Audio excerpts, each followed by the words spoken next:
We are back on It's Always Game Day in Cincinnati. Lindsay Patterson, Mike Santagata off tonight, but we do have a special guest because it's a huge week. The Cincinnati Bengals are off their bye week and playing one of the best teams in the NFC, the 49ers, joined by a special guest, Brian Renick, host of 49ers Webzone No Huddle Podcast. Brian, how you doing?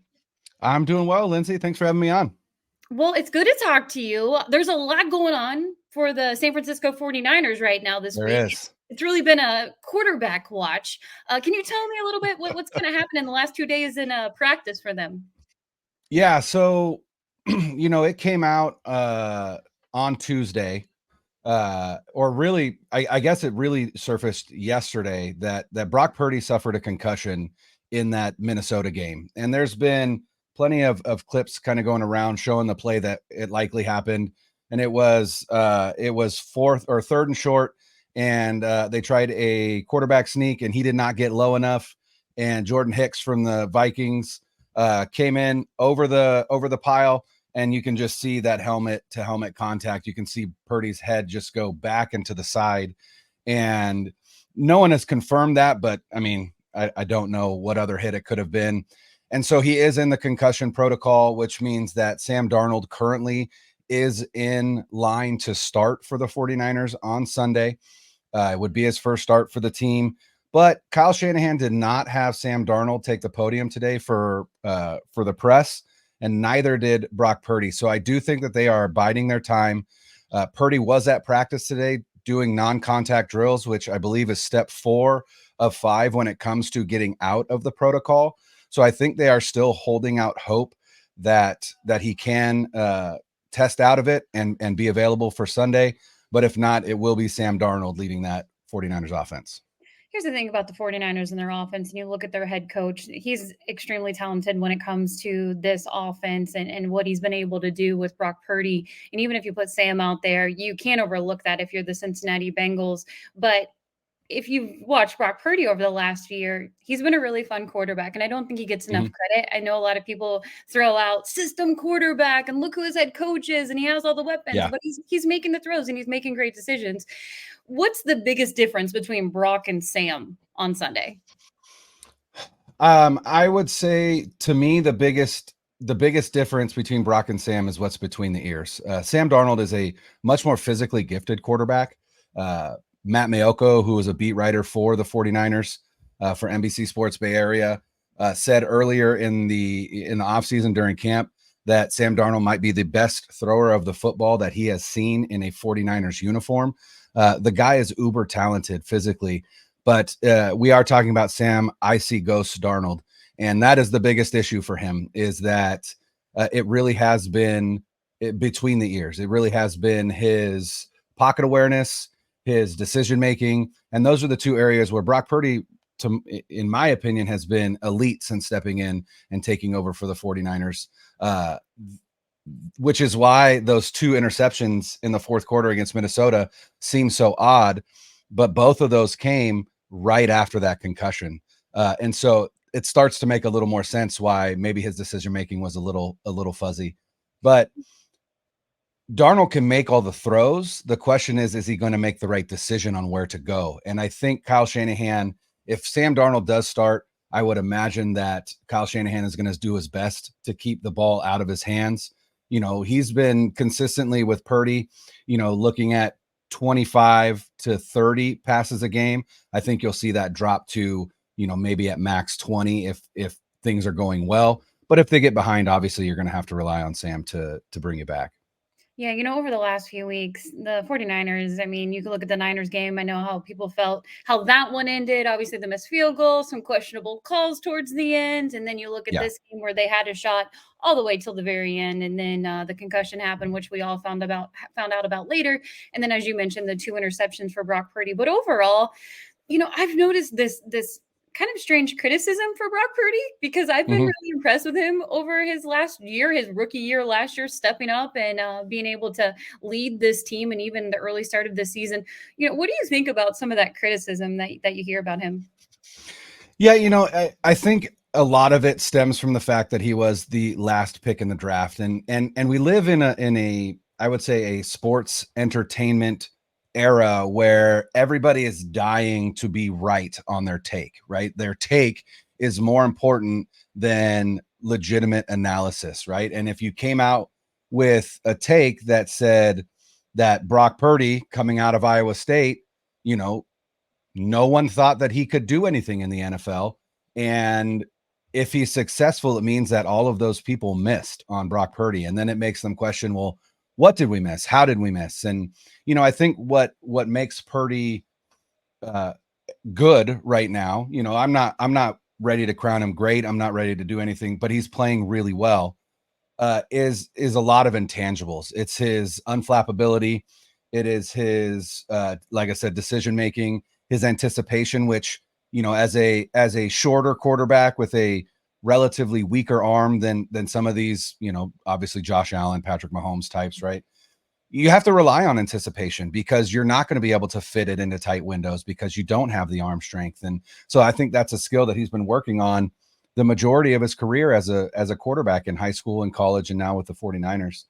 And I think to me, and I said this last year when Brock came out, I was at that Miami game, which was awesome. It was the birth of the Brock Purdy legend.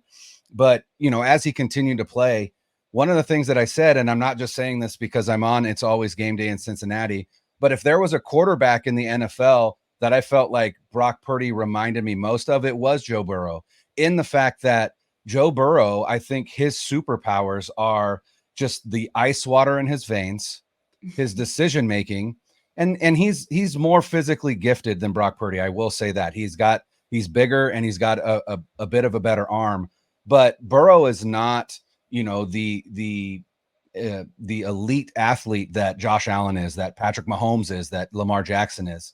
He's more cerebral than that, and he wins with his mind. And I think that's again where Brock Purdy really shines. And so, like I said, I think the big thing and the reason why people tend to be down on him and really quarterbacks in Kyle Shanahan's system in general, because they cannot seem to divorce the player from the system, even if that player has elevated the system like they've seen Brock Purdy do over what Jimmy Garoppolo was even doing in the system. Yeah, I agree. And to be determined if Brock plays on Sunday, but I know 49er fans, Bengals fans, they're going to be watching the next practice for the 49ers. We are recording this on a Thursday evening in Cincinnati. And I want to stay with the injury report right now because, look, this guy changes the game when he's not out there. Trent Williams, yeah. I would say the best left tackle in the NFL, and that's not exaggerating. When he's not in the game, it shows. You could see a little against the Minnesota Vikings. Right now, I did see that report earlier. I want to say he was working off the side. Any update on what's going on with Trent Williams? So, yeah, he did not practice again today, and there hasn't been anything. I believe he's still listed as doubtful, which is what he was listed at prior to that Minnesota game until Monday when he was officially ruled out. And you're right.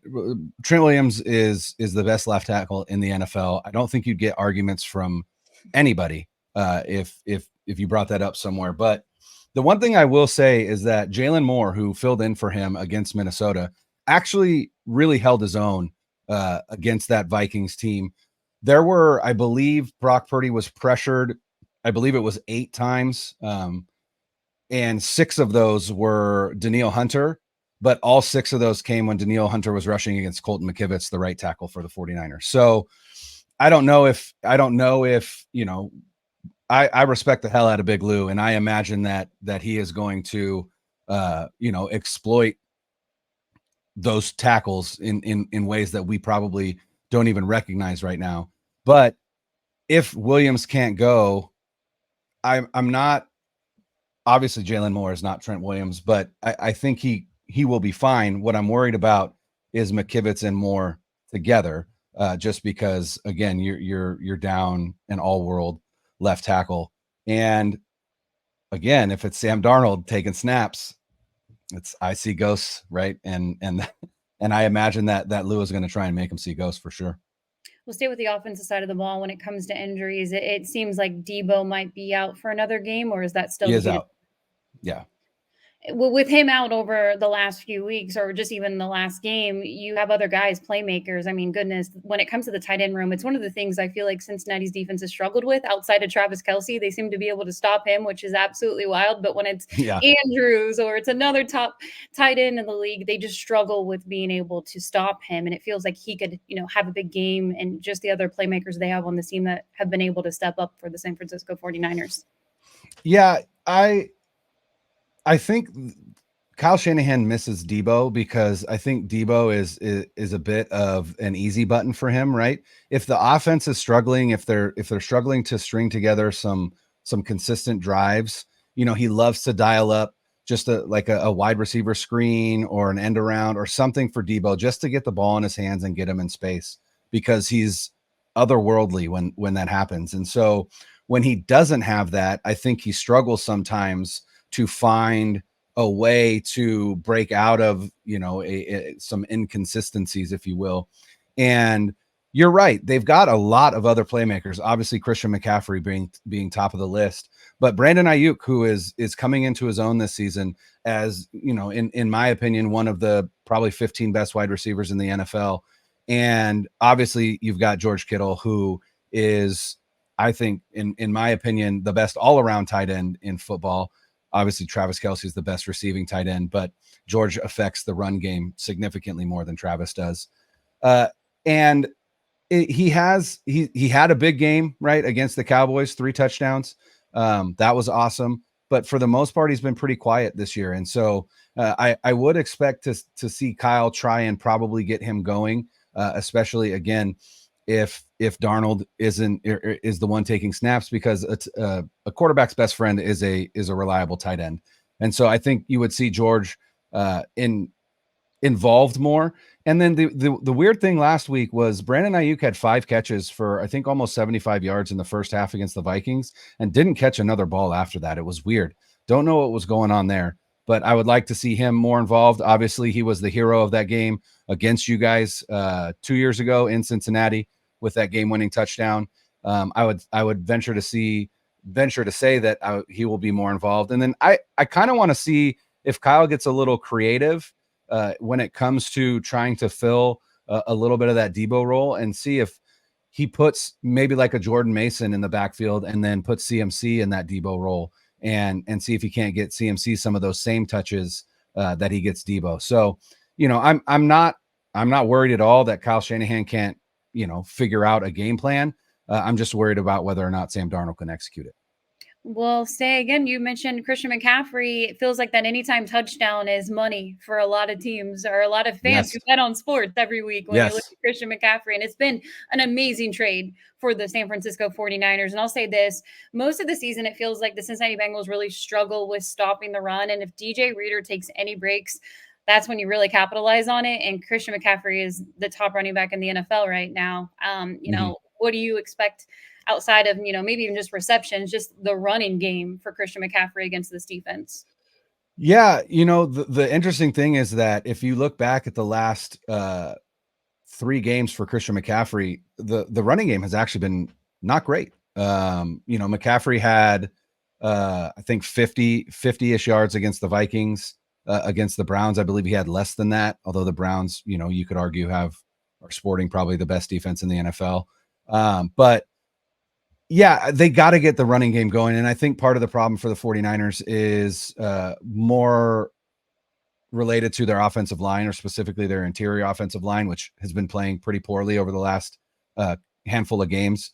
They dominated that Cowboys team, which is still a great defense, and then just put out 2 clunkers against the Browns and the Vikings. And again, not really sure what to point to, but some more consistency on the interior of the offensive line is going to go a long way. And then again, if Trent is out, that's tough because they love to run behind him. And Moore is not, he's not half the run blocker that Trent Williams is. So, they could really struggle to run the ball again if Trent doesn't play. But I would imagine, again, if Purdy's not playing, Kyle's going to try and lean on the run and establish that early, and it'll be up to the Bengals to prove that they can stop it. Two quick defensive questions for the 49ers. When I looked at this game, the guy who scares me is when you put pressure on the offensive line. I know a lot of people have talked about the Bengals offensive line over the last few years. I would say this is the better offensive line in Joe Burrow's career. And I don't know if that's saying too much, but you get some, I would low say, bar, right? yeah, it's pretty. The bar's definitely low, Yeah. For Joe Burrow and his offensive line, but they're going against Nick Bosa. Nick Bosa, I've noticed just some of the criticism over the last few games, and he's still someone who terrifies me going against this offensive line. What do you think about the D line versus the Bengals offensive line? Honestly, I think you guys are in for a bit of a rough go, because I really do think that defensive line is a bit embarrassed by their performance against the Vikings on Monday night, and they should be. It was a terrible performance for a very star-studded and expensive defensive line with Nick Bosa and Eric Armstead and Javon Hargrave and Javon Kinlaw. We've got two of them. They pronounce their first name differently, which is interesting. And then Randy Gregory, who was a pickup that they got from the Broncos, who had a sack against Cleveland, but the 49ers had 0 sacks against Minnesota and Kirk Cousins. So I think that they're going to come into this game kind of with their hair on fire to really just kind of show, hey, that Minnesota game, that was the aberration, right? Like, we're going to put this game on our backs and we are going to do whatever we can to dominate. And so, and Nick Bosa even said this week, somebody asked him, do you feel like your holdout has affected, the way that you've played so far? And he basically said, yeah, a lot of the things that he would have worked on in training camp, he's trying to work on now, and it's causing him to think too much and things like that. So I think he's probably going to try and simplify some things. I think you might see Wilkes start to dial up some stunts and twists and things like that to help the defensive line, rather than just trying to just straight up rush 4. And like I said, I think they're going to come out a little bit angry, and I'll be interested to see if it makes a difference. That absolutely gives me nightmares to think about leading up to this game, to be completely honest. One more question. When you think about guys like Jamar Chase and T. Higgins, who has had a little bit of a down year for this season, and he is dealing with the rib fracture right now, and he's going to be playing through that. But Jamar Chase has been their most talented offensive player so far this season. I know a lot of people could point at Joe Burrow and his calf injury, and he's about 90 to 100% now, and that's good to see for a mobile quarterback. But at the same time, it feels like they might move Jamar Chase around a little bit, but what do you think about these wide receivers versus the 49ers secondary? Well, as much as that defensive line gives you nightmares, that wide receiver room gives me nightmares, because I see what the Minnesota Vikings were able to do against the 49ers on Monday night, and that was without Justin Jefferson. And it's just like they allowed 300 and I believe it was 40 some odd yards to Kirk Cousins, and Addison is a great rookie, but again, that was Justin Jefferson is all world, just like his former teammate you have there in Jamar Chase. And so I am concerned about Chase and Higgins and Boyd and what they can do to this secondary, especially if the defensive line is not getting home. And that was the biggest issue in Minnesota was, this defense is predicated upon a 4-man pass rush, which is if your 4-man rush is getting home, then you can play all the zone you want behind, because the quarterback isn't going to be able to pick that zone apart. But when the quarterback has all the time in the world, you can see what happens. They get just absolutely picked apart. And so I'll be interested to see, the 49ers have 2 good corners in Mooney Ward and Diamador Lenore. I think Lenore is an ascending player. I think he's grown over the past. This is his 3rd season now. He was good last year. I think he's even better this year. But Jamar Chase is the best wide receiver in the NFL, in my opinion, or 1B to Justin Jefferson. And I don't know. It's scary, to see what happened on Monday night and then think that an even better quarterback and an even better wide receiver room is coming to play on Sunday. So I would imagine that we're still going to see a lot of zone. I don't think the 49ers are going to try and get away too much from what they do and what they do best. It's just going to be whether or not the the 49ers can get home with that defensive line. I think that's going to be the difference in the game. If they can, I think that the 49ers can win this game. If they can't get home, I think it's going to be a long afternoon for the 49ers. And I would imagine that the Bengals would probably pull out that win. Yeah, I think a lot of Bengals fans, they were watching Monday Night Football and they had mixed feelings because I think a lot of people wanted the 49ers to win so they wouldn't face the Cincinnati Bengals being 0-2 in the last 2 games with just their hot start. And then there are a lot of other Bengals fans who are like, wait, Cincinnati's 2-0 right now. What's this going to look like? It's just, we do not know at this very moment. I know there's a lot of question marks if Trent Williams is going to go because he's going to be a game changer on the offensive line. At the quarterback position, it's either going to be Brock or Sam to be determined. But right now, it honestly feels a little bit like it's going to be Brock. It seemed a little optimistic, which is good for him. You know, you never want to see players battling any injuries. Should be a pretty good matchup. But I want to hear a little bit about yourself before we get to predictions, because I've been around the Cincinnati Bengals my whole entire life. So I'm a fan, but I get to talk about one of my favorite teams. How did you become a San Francisco 49ers fan? Much like you, I've been a 49ers fan from the womb. I am born and raised in Northern California. I live just outside of Sacramento. I actually live roughly 5 miles from where Jonah Williams went to high school. So it's fun to see. It's fun to see him in the league and succeeding like he is. Yeah, been a 49er fan my whole life. I was born in 1982. So there's 3 Super Bowls that I really remember. The biggest one for me would be the last one they won with Steve Young and that offense just absolutely decimating the Chargers in the Super Bowl. And then, I am a teacher by trade, and not by trade. That is what I do. I'm a teacher. But when the pandemic hit, I used to go to 49ers Webzone just to get all my 49ers news. And then there was a little thing saying writers wanted. And I was like, well, I might as well try that. Again, it's the pandemic. I'm, at home. I'm not really going anywhere. I might as well try it out. And so I started writing for them and then started editing for them. So I don't write as much anymore. I edit. And then I was doing a podcast, a 49ers podcast with a buddy of mine. And then the 49ers Webzone No Huddle Podcast, which is like the official podcast of the 49ers Webzone, invited me on. And I've been doing that for a couple years now. And so it's been a lot of fun. It's now just Al and I hosting, but we really enjoy just, chopping up. It's fun. Al's a New York guy. So you get both coasts with us. And he's a Yankees fan. I'm a San Francisco Giants fan. So, we get some interesting perspectives in there. But yeah, it's been a lot of fun. And I continue to enjoy being a part of the Odyssey family. Our intrepid producer Spencer, who is also our producer, said that Al can be a cranky old man sometimes, and that is true. Al has some legendary rants that that we haven't heard much of because things have been pretty good for the 49ers so far this season. But hey, if they lose 3 in a row, we might get another one. We'll never know.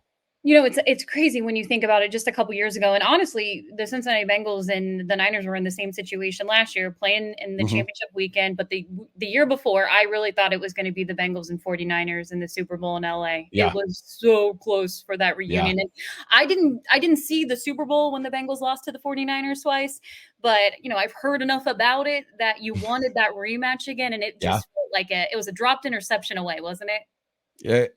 Roughly. Okay. I will say this because Jaquiski Tartt, who dropped that interception against the Rams, I like to remind people there were still roughly 7 minutes left in that game. If he intercepted that ball, were the 49ers going to win? Probably.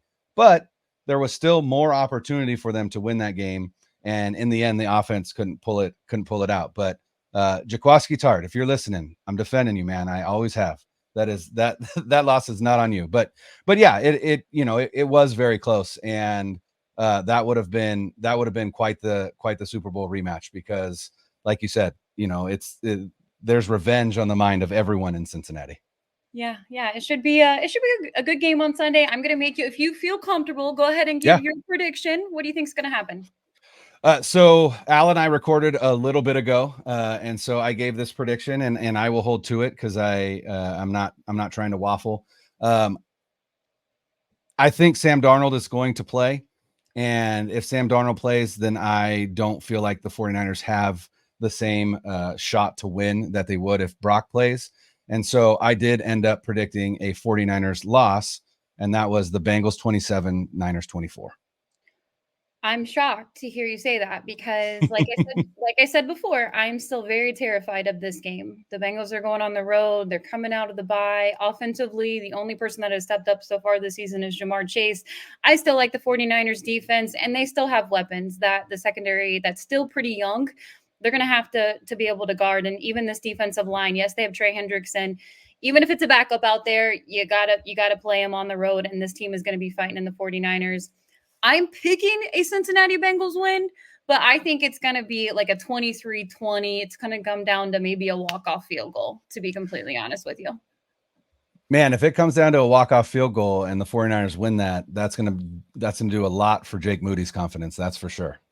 I mean, I wanted you guys to be the Cleveland Browns. I was watching this, leaving the stadium and hoping, please make the kick. Please make the kick. Yeah. And then, no. Oh, man. But yeah, I'm hoping for a good game. And here's the thing about it. It would be really cool. I know Cincinnati, they have to kind of dig themselves out over in the AFC North. And the 49ers are still, I feel like, the top team in the NFC, especially when they get some of these guys back.